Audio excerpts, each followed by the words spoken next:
말씀을 붙들어야 끝까지 순종합니다 라는 제목으로 하나님의 말씀 증거하도록 하겠습니다. 하나님께서는 가나안 땅에 들어가는 이스라엘 백성에게 너희가 그 땅에서 안식을 누릴 거야, 평안을 누릴 거야 라고 약속을 해 주셨습니다.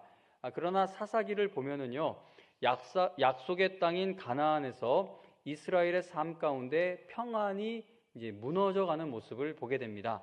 하나님께서 약속하신 복과 은혜는 하나님의 말씀에 순종할 때 누릴 수 있는 것이죠. 그러나 이스라엘 백성이 하나님의 말씀에 불순종을 한 겁니다.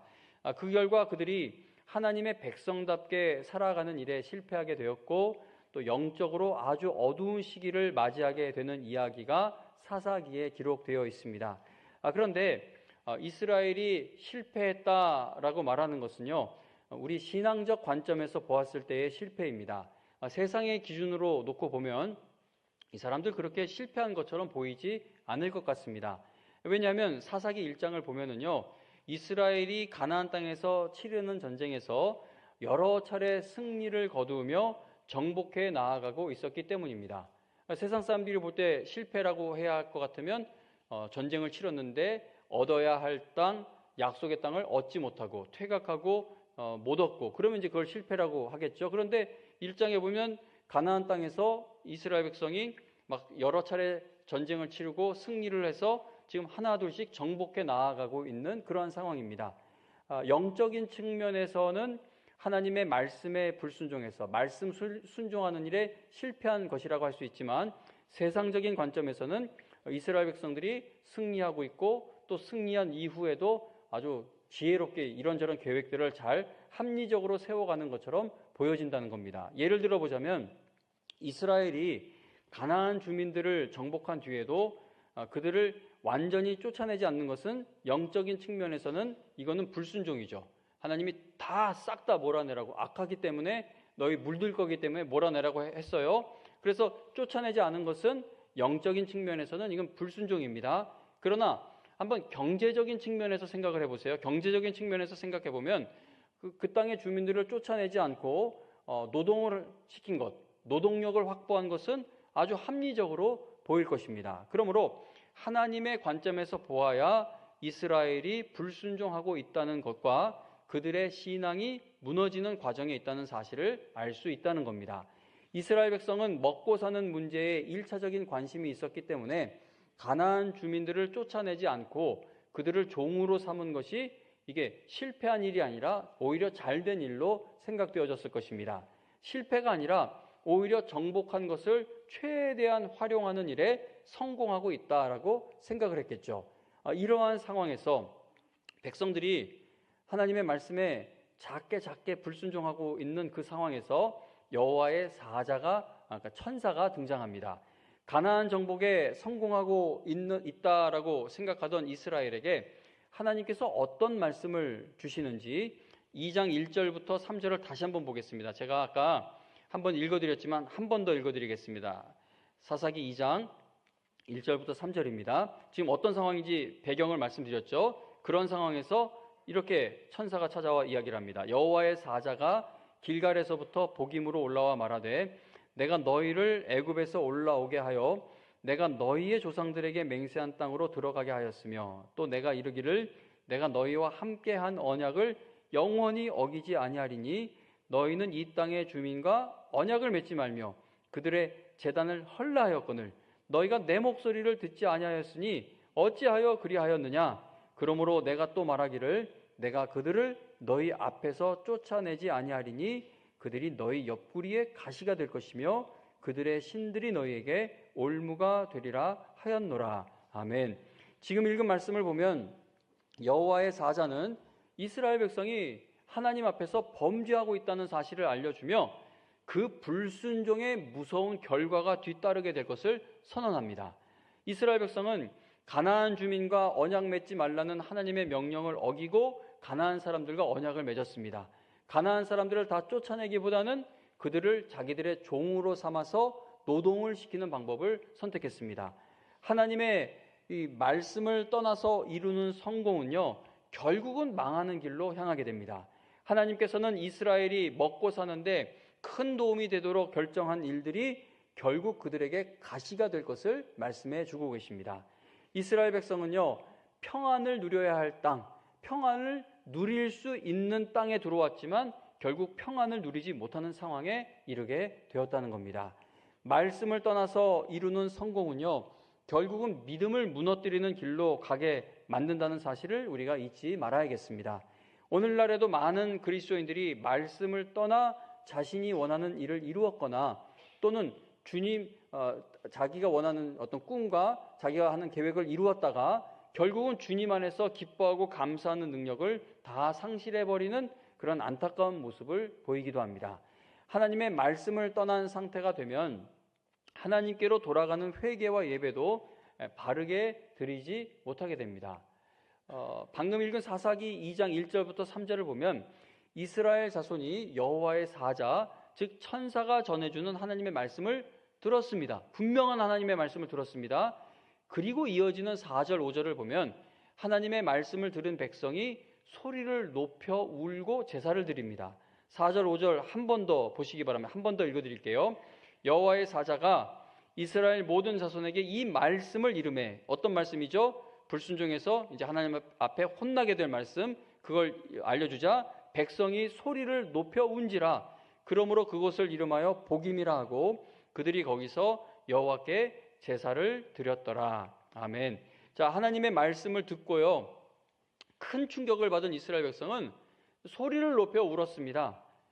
그리고 울기만 한 것이 아니라 여호와께 제사도 드렸습니다. 그러니까 쉽게 오늘날의 상황으로 바꿔 좀 쉽게 말하면 그들은 하나님이 천사를 보내서 그들에게 선포하신 말씀을 들었어요. 말씀을 듣고 난 후 애통하는 마음으로 막 펑펑 울면서 기도를 했고 그리고 예배까지 드렸다는 겁니다.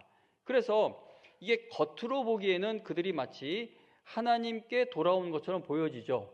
말씀을 들었고 말씀에 반응하여 소리를 높여 울었고 그리고 울기만 한 것이 아니라 통성기도만 한 것이 아니라 제사, 예배도 드렸고, 그러니까 겉으로 보기에는 하나님께 돌아온 것처럼 보여집니다. 그러나 소리를 높여 울고 제사를 드린 이스라엘 자손이 그 후에 어떤 모습을 보이는지 사사기 2장 11절부터 13절을 보시기 바랍니다. 11절부터 13절 읽어드립니다.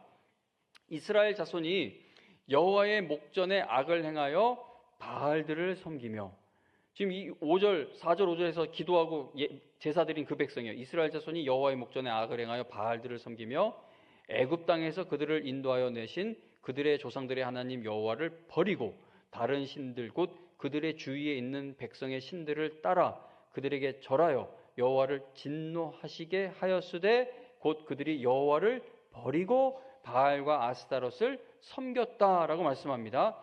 하나님의 말씀을 듣고 소리를 높여 울고 여호와께 제사를 드린 것이 마음을 진정으로 돌이키는 기도와 예배가 아니었던 것입니다. 그래서 앞서 말씀드린 것처럼요, 하나님의 말씀을 떠나 있는 상태가 되면은요, 예배드리고 막 통성기도하고 이런 열심을 내도 이게 하나님께로 향하는 기도와 예배가 되지 못한다는 겁니다. 지금 이 사람들의 모습을 통해 그러한 사실을 확인할 수가 있는데, 저는요, 이스라엘 자손이 하나님의 분명한 말씀을 듣고도 자기 욕심을 내려놓지 않으면서 소리 높여 울고 제사를 드린 것은 아닐까 생각합니다. 성경에서 이 사람들이 그랬다라고는 말하지 않지만 지금 읽은 11절부터 13절의 모습이 나타난 걸 보면 이거 뭐 소리 높여 울고 기도하고 제사도 드리고 이게 다 자기 욕심은 내려놓지 않고 하나님 앞에 나아간 건 아닌가 생각된다는 것이죠. 그러니까 자신들을 책망하시는 하나님의 마음을 깨닫고 운 것이 아니라 하나님이 우리를 어떻게 출애굽시키셔서 어떻게 이 땅에 들이셨는데 얼마나 우리를 사랑하시는데 사랑하시는 하나님이 우리를 이렇게 야단치시겠다고 할 때 우리가 하나님 마음을 아프게 한 거구나. 우리를 야단치시는 하나님의 마음은 얼마나 아플까? 이게 정말 잘못했구나.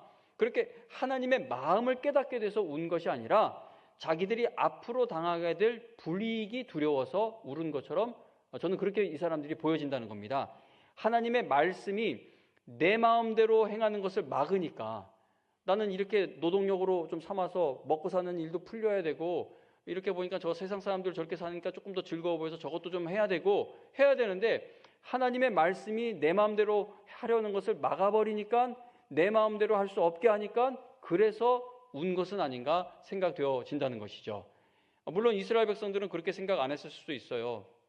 그러나 마음의 중심을 보시는 하나님께서 이렇게 무서운 심판을 내리시겠다고 결심하신 것은 이 사람들이 뭔가 이게 기도하고 예배하면서도 분명히 마음은 딴 데가 있었기 때문일 것입니다. 성도님 여러분, 우리가 서운해하고 섭섭해하면서 시험에 들고 상처받게 되었을 때 하나님의 영광과 관련되어 있는 일이 몇 가지나 됩니까? 우리 교회 바깥 일까지는 생각하지 말고 교회 안에서의 일만이라도 한번 생각해 보시면 서로 상처가 있고 또 서운함이 있고 억울함이 있고 여러 가지가 있죠. 그럴 때 여러분들 그게 하나님의 영광과 관련된 일이 몇 가지나 된다고 생각하십니까? 저희 집 사는 거 보신 분들 계세요? 저희 집 제가 아주 잘 차려놓고 산다고 얘기들을 하시더라고요. 그럼 제가 그걸 들을 때 마음이 못 되면 안 되는데, 그럼 그분은 얼마나 못 살길래 내가 이렇게 잘 사는 것처럼 보일까? 그런 못된 생각을 해요. 근데 이게 이제 서운한 마음이 들었는데, 근데 그게 하나님의 영광과 관련된 일입니까? 하나님의 영광이 훼손돼서 일어나는 그 짜증이고 이 서글픔입니까? 아니죠. 그러니까 이건 정말 못난 놈, 제 스스로의 이야기지만 여러분들도 이 교회 안에서 일어나는 어떤 서운한 섭섭한 시험에 든 일들을 한번 떠올려 보실 때 그 상처가 하나님의 영광과 관련되어 막 마음에서 일어나는 애통함이고 슬픔인 것이 몇 가지나 되는지 한번 짚어보자는 것이죠. 하나님의 말씀을 따라가지 못해서 슬픈 것이 아니라 내 마음대로 되지 않고 내 자존심을 건드렸기 때문에 시험에 들고 섭섭해하고 서운해할 때가 많다는 겁니다. 이 백성들이 막 소리 높여 울고 제사를 드렸는데 하나님께로 돌아가는 통성기도와 하나님께로 돌아가는 예배가 아니라 그냥 자기들 마음이 상한 거예요. 이스라엘 백성이 하나님의 말씀을 바르게 듣고 그 말씀을 붙들었다면 울면서 기도하고 예배만 드리는 것이 아니라 하나님의 말씀을 지금 어기고 있는 부분들을 정리해 나아가야 했겠죠. 하나님의 말씀을 붙들었다면, 이 사람들이 하나님의 말씀을 붙듦으로 기도가 터져나오고 예배를 드렸다면 종으로 삼고 있던 가나안 주민들을 쫓아내버리고 그들이 세워놓은 우상을 부수어야 마땅했다는 겁니다. 그러나 그들은 그러지 않았어요. 그죠? 5절까지 소리 높여 울었고 제사도 드렸는데 11절부터 13절 보니까 혼난다, 너네 그렇게 하면 안 된다 했는데 그 모습으로 다시 돌아가 있습니다. 이스라엘 백성이 하나님의 말씀을 붙들지 않았다는 겁니다. 그들은 주민들을 쫓아내거나 우상을 부수지 못했어요. 왜냐하면 그들은 이미 말씀을 따라가는 힘을 상실했기 때문입니다. 성도가 하나님의 말씀을 붙드는 힘을 잃는 것은 너무나 무서운 일입니다. 이 힘 빠지는 게 얼마나 무서워요.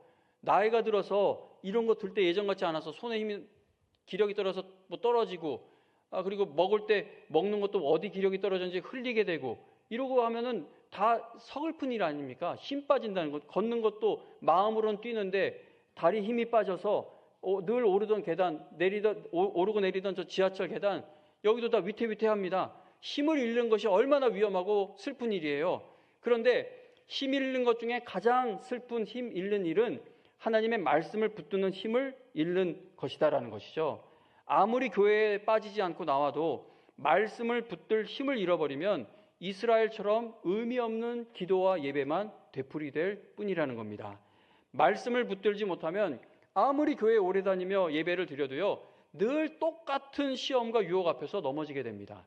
우리가 눈물을 쏟아내는 기도를 드리고 예배의 은혜 받았다고 할 때 은혜를 정말 바르게 받았는지는 삶 속에서 말씀을 붙잡고 있는 모습을 보아야 알 수 있다는 것이죠. 하나님의 말씀을 붙들지 않아도요, 당장은 아무 문제 없어 보이고 은혜 받는 것처럼 보이기도 합니다. 그러나 아무 문제 없어 보여도 말씀을 붙들지 않는 하루하루가 쌓이다 보면 결국 마음이 말씀의 씨앗을 받아들일 수 없는 굳은 땅이 되어 버린다는 겁니다. 이스라엘 백성이 어느 날 갑자기 자기 생각대로 기도하고 어느 날 갑자기 자기 방식대로 예배 드리게 되었던 것이 아닙니다. 사사기를 보면은요, 이스라엘이 하나님의 말씀을 조금씩 어기기 시작하다가 하나님의 말씀을 조금씩 놓기 시작하다가 결국 영적 어두움에 빠진 겁니다. 하나님의 말씀을 놓치는 하루하루가 쌓이다 보니 결국 불신앙의 길로 들어서게 되었다는 것이죠. 출애굽한 이스라엘 백성의 첫 세대는요, 그들이 처해 있는 환경만 보다가 하나님의 말씀을 믿지 못하게 되었고 그러다 결국 약속의 땅에 들어가지 못한 채 40년 동안 광야에서 생활하다 광야에서 다 죽게 됩니다. 다음 세대가 약속의 땅에 들어갔지만 그들도 환경을 핑계 삼아 하나님의 말씀에 조금씩 불순종하기 시작했고, 그러다 결국 각기 자기 소견에 옳은 대로 행하는 영적으로 비참한 사사시대를 맞이하게 되어버린 겁니다. 환경적인 요인을 이유로 말씀을 붙드는 힘이 조금씩 약해지기 시작하면 결국 그 환경이 내 삶의 주인이 되어버린다는 것이죠. 하나님께서 믿는 자로서 이렇게 살아라, 내가 너를 이렇게 살도록 불렀다, 알아요. 근데 여러 가지 환경 요인 관계 속에서 트러블이 생기고 깨지고 어그러질 때 그걸 이유로 삼아서 하나님 알겠는데 지금 이 상황에선 말씀대로 가는 건 아닌 것 같아요 라고 그 부분이 말씀을 붙드는 힘이 조금씩 약해지면 결국은 환경이 내 삶의 주인이 되어버린다는 겁니다. 그래서 열심히 부르짖어 기도하고 헌금도 드리고 헌신도 하고 예배도 드리면서 환경이 올라가면 내 기분도 올라가고 환경이 떨어지면 내 마음도 한없이 떨어지는 그 반복에서 빠져나오지를 못하게 되어버리죠. 하나님의 말씀을 조금씩 어기다가 결국 환경에 굴복하게 된 이스라엘 백성들 가운데 말씀을 끝까지 붙들고 사명을 끝까지 감당하는 일에 쓰임받은 사람이 있는데 바로 갈렙입니다. 사사기 1장, 지금 2장에서 조금 앞에 보면 1장 20절에 보면요, 사사기 1장 20절에 보면은 그들이 모세가 명령한 대로 헤브론을 갈렙에게 주었더니 그가 거기서 안악의 세 아들을 쫓아내었다라고 말씀합니다. 자, 갈렙이 안악 사람들을 쫓아내버리고 헤브론을 점령했다라는 사실이 지금 짧게 한 구절로 기록되어 있지만 이 일이 이루어지기까지 얼마가 걸렸습니까? 45년의 세월이 걸렸습니다. 갈렙은 여호수아와 함께 12 정탐꾼으로 뽑힌 사람이었어요. 출애굽한 이스라엘 백성이 약속의 땅 가나안을 바로 앞에 두고 있을 때 이제 그 땅이 어떤 곳인지, 우리가 들어가게 될 땅을 좀 알아보자, 어떤 사람들이 살고 있는지도 보자. 그래서 각 지파에서 한 사람씩 뽑아 12명의 정탐꾼을 보내게 됩니다. 그들이 땅을 정탐하고 돌아와 보고할 때 10명이 부정적으로 말을 했죠. 불신앙의 보고를 합니다. 그러나 여호수아와 갈렙만은 여호와께서 대적을 우리 손에 붙여주시면 우리가 능히 이길 수 있다라는 믿음의 보고를 합니다. 자, 이 일로 하나님께서는 모든 백성들이 다 불신앙의 모습을 보이는 가운데에도 여호수아와 갈렙이 믿음에 하나님의 말씀을 붙드는 그 일에 굳건히 서 있는 것을 보신 하나님께서는 모세가 보는 앞에서 갈렙에게 그 땅을 너에게 주겠다라고 약속해 주십니다. 그리고 그 후 이스라엘은 이 갈렙이 이 약속을 받고도 그 후 이스라엘은 광야에서 40년을 보내게 되고 약속의 땅에 들어온 뒤에도 가나안 땅을 정복하는 그 시간이 흐르게 됩니다. 그래서 갈렙이 하나님의 약속을 받은 지 무려 45년이 지나게 됩니다. 그런데 놀랍게도 갈렙은 여호수아에게 그날에 45년 전에 여호와께서 말씀하신 이 산지를 지금 내게 주소서라고 그렇게 구했습니다. 갈렙은 45년 전에 받은 하나님의 말씀을 마치 어제 받은 말씀처럼 마음에 새롭게 품고 있었던 것이죠. 갈렙이 하나님께서 약속하신 땅을 45년 동안이나 포기하지 않았던 것을 보면서 그 땅이 얼마나 좋은 땅이었길래 갈렙이 45년 동안이나 포기하지 못했던 것일까라는 생각이 들 수도 있습니다. 우리 땅 하면 대한민국이잖아요. 땅, 좋은 땅 절대 안 놓지 않습니까? 내 생명처럼 귀하게 땅을 여겨서 절대 안 나가는 근데 그 땅이 후졌으면 뭐 그렇게 붙잡겠습니까? 좋은 땅일 경우 그렇게 붙들게 되죠. 그러면 갈렙도 그 당시에도 오늘 대한민국 현실처럼 최고의 땅이 있었던 건가? 그래서 그 땅을 40년, 45년 동안 포기하지 못한 건가라는 생각이 들 수도 있습니다. 그러나 갈렙이 말한 이 산지는 헤브론이라는 땅입니다. 다른 지파에게 주면은 난 거긴 안 갈래 할 정도로 아주 힘든 지역의 땅입니다. 그리고 이게 땅이 높은 산지였을 뿐 아니라 거기에는 전투력이 강한 거인족이 살고 있었습니다. 또 그게 다가 아니에요. 그 성읍들은 크고 견고했다라고 성경은 기록합니다. 그러니까 이 갖기에는 이렇게 취하기에는 최악의 조건들을 가지고 있는 땅이에요. 여기에 가서 전쟁할 힘을 다른 데다가 쏟으면 더 좋은 땅을 얻을 수 있겠죠. 그런데 갈렙에게는 그 땅이 좋은지 나쁜지 그게 문제가 아니었습니다. 하나님께서 주겠다라고 말씀하신 그 사실만이 갈렙에게는 가장 중요했던 것이죠. 그래서 갈렙은 45년 전에 받은 그 말씀을 날마다 새롭게 붙들며 그렇게 40년, 45년을 지낸 것입니다. 여호수아서 14장 9절부터 12절, 사사기에서 바로 사사기 전에 있는 말씀인데요. 찾는 게 어려운 분들은 제가 천천히 읽어드리겠습니다. 성경 찾는 게 어렵지 않으신 분들은 여호수아 14장 9절부터 12절, 여호수아서 14장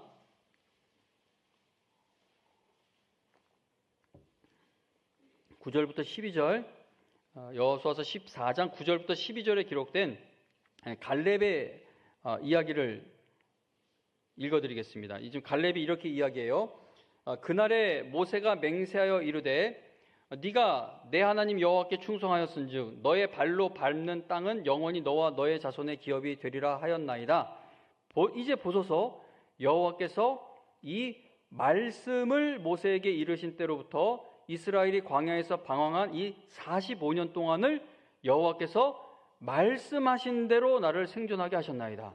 오늘 내가 85세로 돼 모세가 나를 보내던 날과 같이 오늘도 내가 여전히 강건하니 내 힘이 그때나 지금이나 같아서 싸움에나 출입에 감당할 수 있으니 그날에 여호와께서 말씀하신 이 산지를 지금 내게 주소서.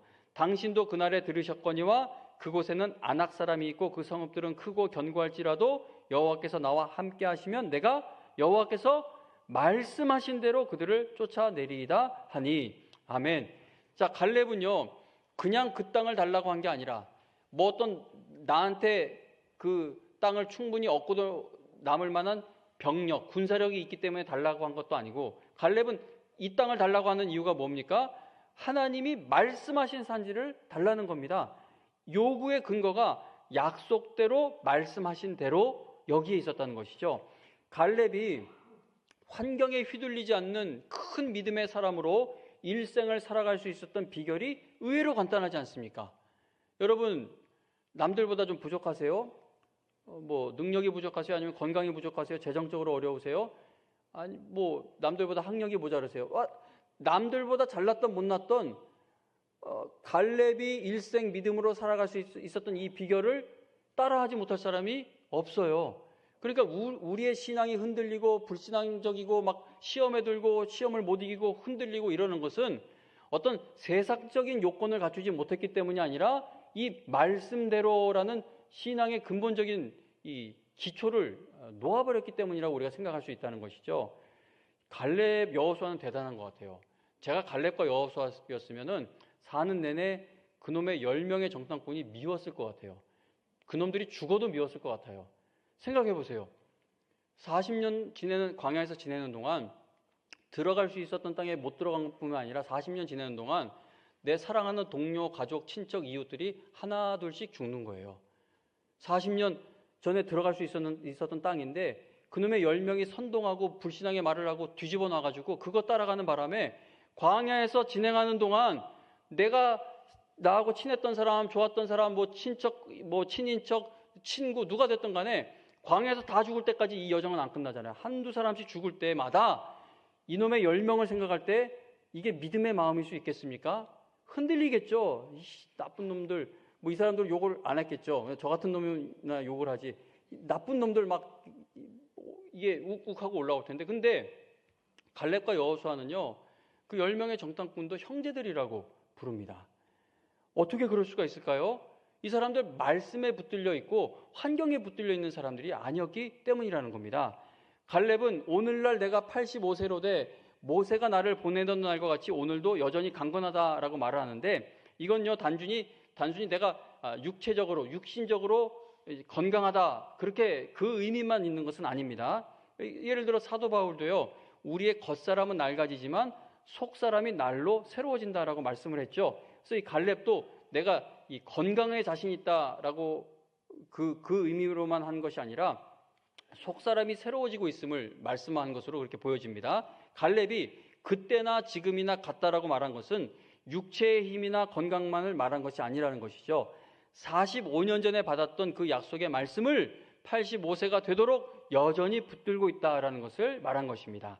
갈렙이 평생 동안 얻기를 바라고 있던 그 땅은요, 믿음의 조상인 아브라함이 거쳐갔던 땅이고요, 조상들의 신앙이 이어져 온 자리입니다. 무엇보다 하나님께서 너에게 줄게 라고 말씀하신 약속의 땅입니다. 갈렙은 그 약속의 말씀을 끝까지 품에 품고 살았던 것이죠. 평생 붙들고 살아갈 하나님의 말씀이 있는 성도는, 평생 은혜 받는 말씀이 있는 성도는 속사람이 갈렙처럼 날마다 새로워질 수 있다는 겁니다. 그러나 아무리 젊고 청년이라도 가진 게 많아도 붙들고 살아갈 하나님의 말씀이 없으면요, 속사람이 날로 낡아져 가게 돼요. 그래서 평생 교회 다니면서 교회의 모든 상황, 모든 처지 다 알아도 평생 교회 다니는데 속사람이 낡아져서 입에서 나오는 말들이 미운 사람들이 있어요. 누구냐고 묻지 말고 그냥 모든 교회가 그래요. 이 설교는 미국에 가서 가도 아프리카에 가서 가도 이 얘기하면 다들 끄덕끄덕 하는 게 우리들의 모습 아니겠습니까? 청년이라 하더라도 붙들고 살아갈 하나님의 말씀이 없으면, 말씀의 은혜 받음이 끊어져 있으면 속사람이 새로워지지가 못한다는 겁니다. 시험을 이길 힘이 없는 것은요, 육신의 힘이 약해져서 나타나는 현상이 아니라 붙들고 살아가는 말씀이 없기 때문에 나타나는 모습이라는 것이죠.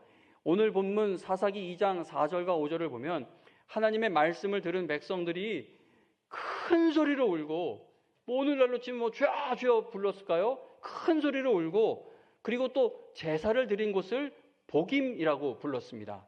내가 교회 다니는 이 자리가 아무리 복임, 즉 눈물로 기도하는 자리, 또 빠지지 않고 예배 드리는 자리가 되어도요, 그 눈물의 기도와 예배가 말씀을 붙드는 것에서 시작되고 말씀을 붙드는 것으로 이어지지 않으면 결국은 시험과 유혹 앞에 넘어지고 불신앙의 모습이 드러나게 된다는 겁니다. 하나님의 말씀을 떠나 있으면요, 눈물의 기도와 예배를 드리는 복임에 있어도 그 자리에서 성령의 열매는 맺히지 못할 것입니다.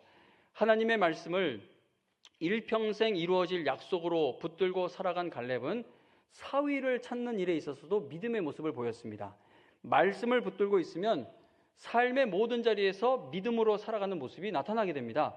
사사기 1장 12절 13절에 이렇게 말씀해요. 사사기 1장 12절 13절 말씀을 읽어드리겠습니다. 갈렙이 말하기를 기럇세벨을 쳐서 그것을 점령하는 자에게는 내 딸 악사를 아내로 주리라 하였더니 갈렙의 아우 그나스의 아들인 온니엘이 그것을 점령하였으므로 갈렙이 그의 딸 악사를 그에게 아내로 주었더라. 아멘. 자, 갈렙은 약속의 땅에서 험준한 산지인 헤브론을 점령했습니다. 그러나 갈렙의 나이로 볼 때 기럇세벨이라는 곳까지 점령하기는 어려웠던 것 같아요. 이 헤브론까지 점령했는데 아무래도 나이나 여러 가지로 볼 때 기럇세벨까지는 점령하기가 어려워서, 그래서 갈렙은 누구든지 기럇세벨을 점령하는 자에게 내 딸을 주겠다라는 조건을 걸었습니다. 그런데 성도님 여러분, 이 사사시대의 사회적 분위기가 어떠했는지 아십니까? 이때는요, 아무리 하나님께서 말씀하신 일이라도요, 점령하기 어려운 땅은 포기하는 것이 당연하게 여겨지는 시대였습니다. 그러므로 갈렙이 내건 조건은 하나님의 말씀을 붙들고 있는 사람이 아니라면 실행에 옮기기가 힘든 일이었죠. 그런데 온니엘이라는 사람이 이 일을 해냅니다. 그래서 갈렙은 약속대로 자기 딸을 온니엘과 결혼시킵니다. 갈렙의 딸과 결혼한 온니엘은 사사기에서 제일 먼저 등장하는 첫 번째 사사입니다. 온니엘은 40년 동안 이스라엘의 사사로 하나님께 쓰임받게 됩니다. 다른 지파들이 하나님의 말씀을 조금씩 놓으면서 하나님으로부터 조금씩 떠나가고 있을 때 갈렙은 끝까지 하나님의 말씀을 붙드는 것이죠. 그가 하나님의 말씀을 끝까지 붙들었을 때 자기 혼자만 복을 받고 끝난 것이 아니라 이 사람의 가문이 믿음의 가문으로 세워지는 복을 누리게 되었다는 겁니다. 여러분들이 말씀에 은혜 받는 성도, 말씀에 붙들리는, 말씀을 붙드는 장로, 권사, 목사가 되어서 나 하나가 은혜 받음으로 인해 이 영광교회 공동체, 구역, 교구, 교회학교가 살아나게 되고 여러분들의 가정이 믿음의 가문으로 일어서게 되는 그런 복을 누리는 날이 오게 되기를 간절히 바랍니다. 성도님 여러분, 하나님의 말씀을 붙들지 못하게 만드는 모든 변명을 내려놓고, 하나님 그렇게 말씀하신 건 알겠는데, 내가 그 말씀에 은혜 받았던 때도 있긴 한데 지금 내 상황에선 그거에 순종하긴 어려워요. 조금 더 후에. 이렇게 말씀을 붙들지 못하게 만드는 모든 변명을 다 내려놓고 갈렙처럼 끝까지 하나님의 말씀을 붙드는 2026년 새해가 되실 수 있기를 바랍니다. 사람이 자기의 길을 계획할지라도 그것을 이루게 하시는 분은 하나님이시죠. 그러므로 하나님의 말씀을 붙들기만 하면 반드시 승리하게 됩니다. 신명기 28장에 보면은요, 네가 말씀에 순종하면 나가도 복을 받고 들어와도 복을 받고 하는 일마다 복을 받고 자녀들도 머리가 될 것이다라고 해요. 근데 우리가 이 말씀을 굉장히 좋아하는데 살짝 앞에 잘라내버리고 나가도 복을 받고 들어와도 복을 받고 하는 일마다 복을 받고, 근데 그 앞에 이게 있어야 돼요. 네가 말씀에 순종하면 그 복을 받는다는 겁니다. 그러나 말씀에 불순종하면 나가도 저주를 받고 들어와도 저주를 받을 것이다라고 말씀합니다. 이 하나님의 말씀, 이 말씀을 기억하지 못한 이스라엘 백성은 평안을, 안식을 누려야 할 땅에서 평안을 잃은 채 살아가게 됩니다. 말씀을 붙들지를 않으니 상황과 환경에 계속 흔들리는 거예요. 말씀을 붙들지 않으니 다른 사람이 하는 말 한마디만 들어도 막 신앙이 요동이 칩니다.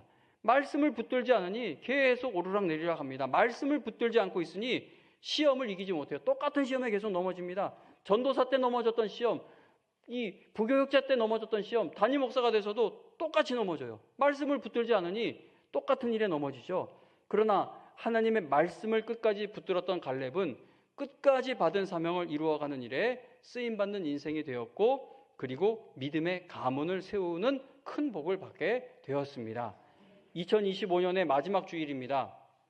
30대, 40대까지만 해도 뭐 30대 30km, 40대는 40km, 50대는 50km 그렇게 세월이 간다고 했을 때 무슨 소리인지 몰랐는데 50대 보니까 진짜 세월은 살같이 쏜살같이 간다고 하나요?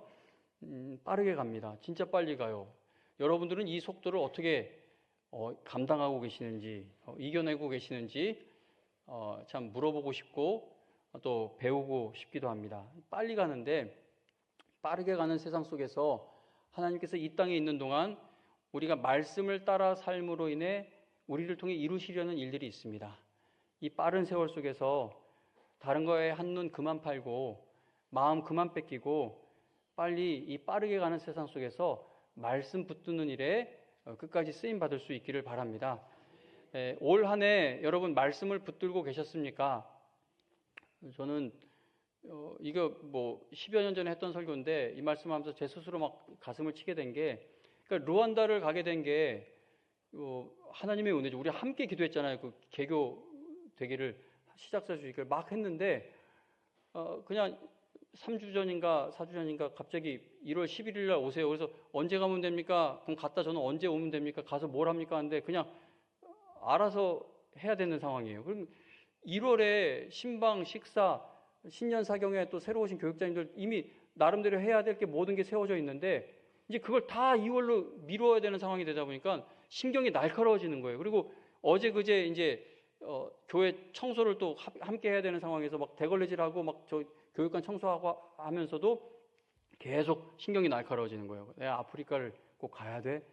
막 이러면서. 이거 얼마나 못됐어요. 다른 목사님들은 해외 한 번 더 못 나가서 막 안달인데 나는 갈 계획도 없다가 나갈 계획, 그것도 아프리카까지 갈 길이 열렸는데 이러고 있는 거예요. 그리고 토요일 날 저 식당 봉사하시는 분들이 안명숙 권사님 막 본인 돈 100만 원 이상 써가시면서 성대하게 상을 차리고 다 불러줬는데 거기 가면서도, 왜냐면 일이 밀리니까 오후까지 주보를 빨리 끝내놔야 주보를 마치고 나머지 일을 할 수 있어서 그냥 밥도 안 먹고 그냥 그렇게 갑니다. 가는데 또 거기 가면서도 이거 나는 이 일을 해야 되는데 막 그 생각을 놓지 못하고. 성도님 여러분, 이거는요 상황이 나를 돕지 않아서 상황이 나를 이렇게 몰고 가서 신경이 날카로워지는 것이 아니라 올 한 해 말씀을 제대로 붙들고 살지 않은 겁니다. 함께 기도했던 일이 응답이 되어 1월 11일 그 대학교 개교식에 가게 되는 하나님이 놀라운 그 역사를 열어주셨는데 말씀을 붙들고 있지 않으니까 모든 게 다 내 중심적으로 생각이 되니까, 말씀 중심이 아니라 내 중심으로 생각을 하니까 이게 감사합니다, 하나님 정말 감사합니다, 찬양과 감사가 나오질 않고 짜증이 나오고 비판이 나오고 불평이 나오는 것이죠. 여러분, 저놈이 또 저러는구나라고 하지 마시고, 저만 그런 게 아니에요. 여러분들이 남편 보고 자꾸 짜증나거나 아내 보고 짜증나거나, 세상 책 중에 교보문고가 어디 보는데 그런 책 제목도 있어요. 아내가 자꾸 화를 내요. 그런 책 제목도 있더라고요. 뭐 자식을 보면 막 가슴 치거나, 부모님한테 보면 막 평생 잊고 있는 어떤 억한 감정이 있거나, 이거 다 상황과 환경이 문제 아니라 그 상황과 환경에서 붙들 말씀이 없기 때문이라는 겁니다. 다시 그래서 물어요. 올 한 해 여러분은 정말 말씀을 붙들고 계셨습니까? 그런데 왜 그 서운함 가운데 있고, 그 시험 가운데 있고, 그 원망 불평 가운데 있는 겁니까? 정말 말씀을 붙들고 계십니까? 새해에는 말씀을 끝까지 붙드셔서 하나님께서 주신 말씀이 여러분을 통해 이루어져 가는 놀라운 역사가 꼭 나타날 수 있게 되기를 바랍니다. 여러분 모두 끝까지 말씀을 붙드는 성도들이 되셔서 갈렙처럼 끝까지 하나님께 쓰임 받으며 믿음으로 승리하는 복을 다 받게 되시기를 주님의 이름으로 축원합니다.